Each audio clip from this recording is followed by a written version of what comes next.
दोस्तों नमस्कार, मैं आपका दोस्त सिमरतपाल सिंह और आप देख रहे हैं रोटी कपड़ा मकान और निवेश। दोस्तों आज से एक नई सीरीज शुरू करने जा रहा हूं जिसका नाम है why rich people are rich. So इस सीरीज़ का सबसे पहला part difference between asset and liability. जब हमें संपत्ति निर्माण करनी है दोस्तों तो इन दो चीज़ों का फ़र्क हमें बिल्कुल क्लियरली पता होना चाहिए, what is liability and what is an asset. So let's begin with an example. मैंने सोना खरीदा, कुछ सालों बाद जब मैं देखूंगा तो सोने की कीमत बढ़ जाएगी, मेरी संपत्ति की कीमत बढ़ गई, वैल्यू अप्रिशिएट हो गई।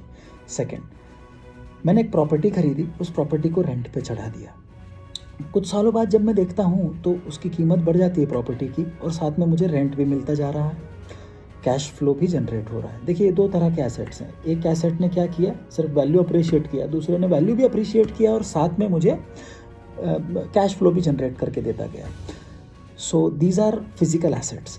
अब आते हैं फाइनेंशियल एसेट्स की तरफ। फाइनेंशियल एसेट क्या होता है? जैसे कि आपकी बैंक की फिक्स डिपॉजिट, आपने बैंक में एफडी बनाई, कुछ सालों बाद आपने देखा तो उस एफडी की वैल्यू बढ़ गई। So classic example of an financial asset. दूसरा, आपने शेयर्स खरीदे, कुछ सालों बाद देखा शेयर्स की कीमत बढ़ गई, वैल्यू अप्रिशिएट हो गई, साथ में आपको पीरियोडिकली डिविडेंड्स भी मिलते गए, कैश फ्लो भी जनरेट होता गया। So these are examples of assets जिसमें समय के साथ आपने जो पैसे लगाए हैं उसकी कीमत बढ़ती जाती है। Now come to liability. मैंने एक कार खरीदी जिसकी कीमत थी 5 लाख रुपए।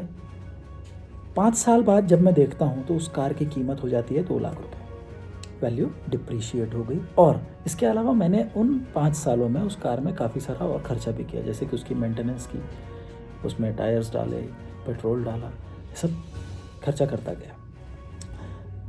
और एक मज़े की बात यह है कि जब मैंने कार खरीदी थी तब मेरे पास में 5 लाख रुपए नहीं थे, मेरे पास में सिर्फ 1 लाख रुपए थे और मैंने 4 लाख रुपए का लोन लिया था। दोस्तों जो चीज़ 5 लाख रुपए की थी वो मुझे 6.5 लाख रुपए में पड़ी इंटरेस्ट पे करके।